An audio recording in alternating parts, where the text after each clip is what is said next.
გამარჯობა ჩემო კარგებო, როგორ ახართ?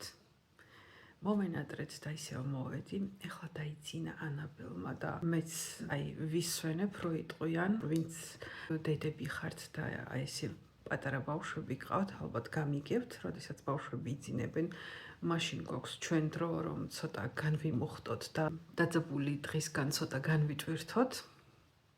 და მოკლედ მოვედი შეპირებული თემით. დაგგვერდით, რომ მოგიყვებოდით თუ სად გავუჩინარდი ახალი წლის პერიოდში და მოკლედ ეხლა მინდა რომ მოგიყვეთ. 22 დეკემბერს ჩამოგვაკითხა ანდრიასის დედამ, ჩემმა დედამთილმა და წაგვიყვანა თავისთან ეპელბორნში. ჩვენ ტრადიცია გვაქვს ოჯახში, რომ რაც ანდრიას გავყევი და ჩვენ რაც ვიქორწინეთ, მის მერე რომ ყოველთვის კათოლიკურ შობას ანდრიასის მშობლებთან ჩემს დედამთილ, მამამთილთან ვატარებთ და მათ განსაკუთრებით უხაროდათ წელს, რომ წელს მათთან შევხვდებოდით ისევ შობას, რადგან ჩვენი პატარა გოგონა, რა თქმა უნდა, ასევე მათთან გაატარებდა შობას და 22-ში ჩამოგვაკითხა მანქანით. მოგეხსენებათ, რომ პატარა ბავშვთან ერთად ძალიან ძნელია მატარებლით მგზავრობა, რადგან ხან დაგვიანება აქვს მატარებელს და ასე შემდეგ. ტაქსით წასვლა გამორიცხულია, რადგან სადღაც 3 საათის გზაა ანდრიასის მშობლებამდე და მოკლედ გერმანიაში ტაქსში რო ჩაჯდებით 5 ევრო უკვე ტაქსს დაწერილი აქვს, ასე რომ სადღაც ალბათ 400-500 ევრო დასჭირდება ტაქსს და ეს უბრალოდ ძალიან გავიწეწებოდით მოკლედ და ერთადერთი გამოსავალი იყო, რომ ანდრიასის დედა ჩამოსულიყო ჩვენთან წავიყვანეთ და წამოვიყვანეთ. მაგრამ ანდრიასის დედა უკვე 72 წლის არის და მოკლედ ვეღარ დაყავს ამ ხელაგზაზე მანქანა და ახლობელი ადამიანი წამოიყვანა, რომელიც საჭესთან იჯდა, მეზობლის კაცი და მან წაგვიყვანა და წამოგვიყვანა, ასე რომ ვთქვათ. მოკლედ ეს დიდი დახმარება იყო ჩვენთვის. გზაში მოკლედ მქონდა ცოტა ეს ნოტიო თმა და რაღაცნაირად დამგრილა. აი ამ კაცმა, ვინც საჭესთან იჯდა, გვითხრა, რომ გათბობა ჩართულია მანქანაში, თუ შეგცივდეთ მითხარი, კიდევ აუწევ მითხარით და კიდევ აუწევ გათბობას, მაგრამ მე რატომღაც არ ვთქვი, იმიტომ რომ მეთქი მართალია შემცივდა გზაში და მე მას ეს არ უთხარი, რომ კიდევ უფრო აეწია გათბობისთვის, რადგან ვიცი, რომ ძალიან სითბო მძღოლისთვის არ ვარგა, შეიძლება უცებ ჩაეძინოს სითბოში მძღოლს და ასე შემდეგ და მეთქი არა უშავს ეხა რაც არის, მეტი სითბო აღარ გვინდა, ფეხები თბილად მქონდა ყველაფერი, მაგრამ ზემოთ რაღაცნაირად მციოდა აი ამ ნოტიო თმებზე და მოხდა ისე, რომ ჩავედით თუ არა, მე ცუდად გავხდი, გავცივდი და მეწყო ცემინება და გამეჭედა ცხვირი და ასე შემდეგ, გაციების სიმპტომები ყველას კარგად მოგეხსენებათ და როგორც ჩანს, გადავადე ანაბელს. რადგან დედას და შვილს დღის განმავლობაში, რა თქმა უნდა, ძალიან ახლო კონტაქტი აქვს ერთმანეთთან და ამას ვერ გამოვრიცხავთ, რადგან ბავშვი მისახედია და რა თქმა უნდა მე ჩემი მეუღლეც მეხმარება ჩვენი გოგონას აღზრდაში, მაგრამ ეხლა მთლად ჩემ მეუღლეს ვერ მივანდობ ბავშვს მთელი დღის განმავლობაში, ხო? რა თქმა უნდა, შობის წინ დასვენება და შობის პირველი და მეორე დღეც დასვენებაა და ასე რომ ანდრიას რამოდენიმე დღე დასვენება ჰქონდა. და მოკლედ გადავადე ანაბელს, ეს ჩემი გაციება და ზუსტად 24-ში წმინდა ღამეს ეძახიან გერმანელები 24-ს, აი როცა შობა თენდება 25-ია შობა კათოლიკური, მაგრამ 24-ში საღამოს თენდება შობა, მოგეხსენებათ, ხო? 24-ში გახდა ანაბელი ცუდად. ანაბელი ისე გავზარდე 8 თვის განმავლობაში, ეხლა 9 თვის გახდა უკვე, მაგრამ მაშინ 8 თვის იყო. სიცხე საერთოდ არ ჰქონია ბავშვს. და იმ ღამეს ზუსტად 24-ში გახდა ცუდად, ბავშვი საერთოდ გაიჭედა, გაცხელებული იყო, ცხვირი გაეჭედა, სახეზე გაცხელებული იყო როგორც ცხელი ნათურა, გავარვარებული ნათურა, ხელს რო ვკიდავდი და მოკლედ ბავშვი ტიროდა ისე რომ ვერ ვაჩერებდით, სიცხე გაუზომეთ და ქონდა 40.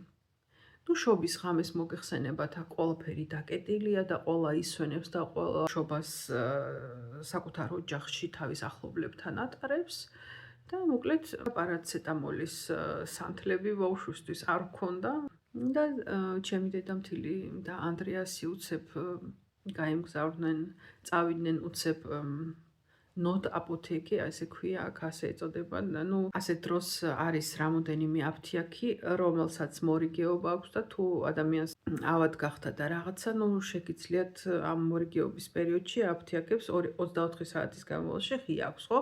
საქართველოშიც არის ასეთი აფთიაქები და წავიდნენ აი ესეთ აფთიაქებში, მოიტანეს როგორც სიცხის თერმომეტრი, აი ესე შუბლზე რო იზომება, ასევე რა თქმა უნდა პარაცეტამოლის სანთლები და ნუ გაუკეთე ანაბელს და ეგრევე, ნუ ერთხელ რომ მისცა სიცხე, всё, იმ საღამოს მერე გვიან დავიძინეთ, რა თქმა უნდა, ღამის 3 თუ 4 საათი იყო.